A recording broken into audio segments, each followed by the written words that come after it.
আলোচিত ইনকিলাব মঞ্চের যে মুখপাত্র আমাদের ঝালকাঠির নলছিটি কীর্তি সন্তান ওসমান হাদি, তার বাসায় যে চুরি সংগঠিত হয়েছে, আমি এই সকাল 8টার দিকে সংবাদটি জানার পরে আমি সরেজমিনে আসছি। আসার পরে তাদের বাসা যে তালাবদ্ধ দেখেছি, এরপরে যে তার বড় বোন সেই ফাতেমা বেগম, তার কাছে আমি গিয়ে জেনেছি যে তার বাসায় তার ছোট বোন নলছিটি ইসলামিয়া ফাজিল মাদ্রাসার সমাজবিজ্ঞানের শিক্ষক, তার স্বামীর এবং তার উপার্জিত বেশ কিছু টাকা এবং কিছু স্বর্ণালঙ্কার ও মূল্যবান কাপড় চোপড় এগুলো চোরেরা নিয়ে যায়।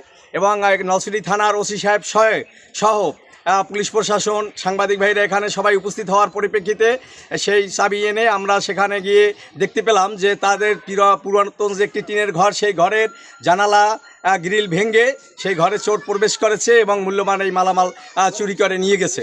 এই সে বাড়িঘর জ্বালাই দেওয়া হইতে পারে, এইরকম একটা ভয়ভীতি দেখাইছে তার বইনেরে।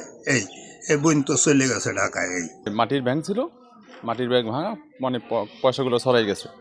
পরে অনেকে টোকাই মুখে ওদের কাছে দিছে। দেখার পরে আপনার যা ওই পাশে আপনার যা আছে রিয়াজ নামে আছে, সে নাকি আপনার এক ব্যক্তিকে দেখছে। দেখার পরে তার ধাওয়া করছে, পরে এখান থেকে গেট ওভারটেক করে পালাইছে। এখন মানে সে দেখতে কেমন বা কে সে, সেটা ধারণা হয় না আর কি। দেখি হঠাৎ করে একটা লাল একটা ব্যাগ আমার নারকেল গাছের গোড়ায় পুকুরের উপর। যেহেতু ব্যাগটা আসলো কোথায় দিয়ে, তাহলে ব্যাগটার কাছে যাই। আমি তো ব্যাগটার কাছে যাওয়া দরছি, তখনই আর কি ওই চোর আর কি দুইটা ব্যাগ বক নিয়ে একদম ব্যারের ভিতরে লাভ দিয়ে পড়িয়া এই ওসমান থেকে এপারে উঠিয়া বেড়া বড়া ভাঙ্গে চুরি আর কি দৌড় আমি চোর চোরকে লড়ান দিছি আর কি। আমরা ভোরে একটা সংবাদ পাই ওনার বাসায় নাকি চুরি হয়েছে। এই সংবাদের ভিত্তিতে আমরা আসছি। আমরা এসে দেখলাম ওনার ডাইনিং রুমের একটা জানালা খোলা।